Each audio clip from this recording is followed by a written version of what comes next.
On November 29, 2025, a dramatic escalation occurred in USA's imperial tactics against Venezuela. Trump declared Venezuelan airspace to be closed. This is not legal under international law. This is a violation of sovereignty and even an act of war.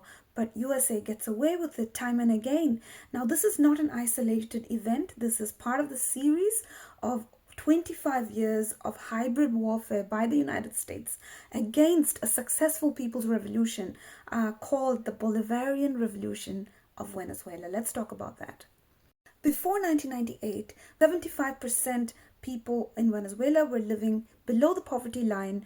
There was a small elite who were benefiting from foreign ownership of Venezuela's oil reserves. And so in 1989, a huge uprising of the people happened against the neoliberal and neocolonial policies which impoverished the people in this resource-rich country. And from that movement emerged this leader called Hugo Chavez, who was a former military officer who led a failed challenge to the elite in 1992. He was imprisoned, but his ideas stuck in the minds of the people and he became extremely popular. His message was very simple. We have oil wealth in Venezuela. Let us use it for the benefit of the people and not for the profits of foreign corporations and the elite class. In 1998, Hugo Chavez gets elected as the president of Venezuela, and in 1999, with huge public consultation, he ushers in this new constitution, focuses on people's welfare, poverty alleviation, education, healthcare, housing, and nationalization of Venezuelan resources, even land reforms, including distributing unused land to landless peasants. And as a result, we can see that Venezuela's poverty rate declines rapidly by 50% in 10 years. Also, Venezuela was one of the very few countries that was on track of meeting the UN development goals. In short, the Bolivarian Revolution was successful. This is not acceptable for the US empire, so they decided to attack this. Now, in 2002, there was a failed military coup.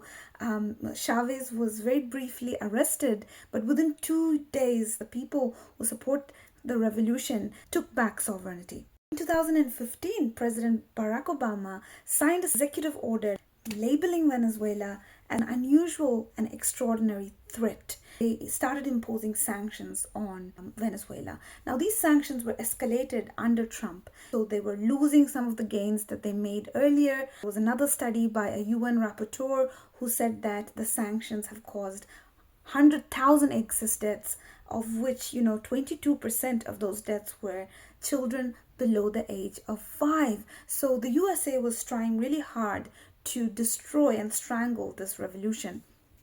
Current escalation is occurring in a context when Venezuela is one of the most vocal critics against Israel's genocide in Gaza. The current pretext is drug trafficking, when actually Venezuela is not even one of the major drug trafficking routes to the United States. And historically, the US and Britain, these empires have been the major drug traffickers in the world. Other claim is that Maduro is not democratically elected. Now, this is also a false claim. The latest elections were overseen by observers and independent journalists from across the world, so he has been democratically elected. So US sanctions had caused the Venezuelan economy to shrink by nearly 70%, but in the last few years we see a little bit of recovery happening.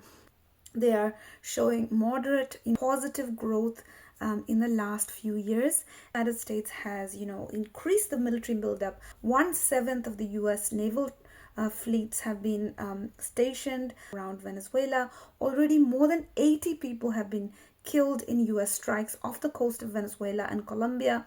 Poverty alleviation through the nationalization of resources is, of course, unacceptable to the US empire, whose foreign policy is determined by oligarchs, right? Who benefit from the privatization of the resources and the labor of the entire world. Venezuela suffered from being a good example, and they cannot allow a good example of socialist victory anywhere in the world. The United States started its hybrid warfare against Venezuela, including through funding bourgeois politicians against the People's Revolution and so forth. Ultimately, the United States wants its hands on Venezuela's oil reserves. What Trump is doing is not on behalf of the people of the US, it's on behalf of the oil corporations. Now, obviously, they're not going to pass on the benefits to the people of the United States. USA already has huge natural gas reserves.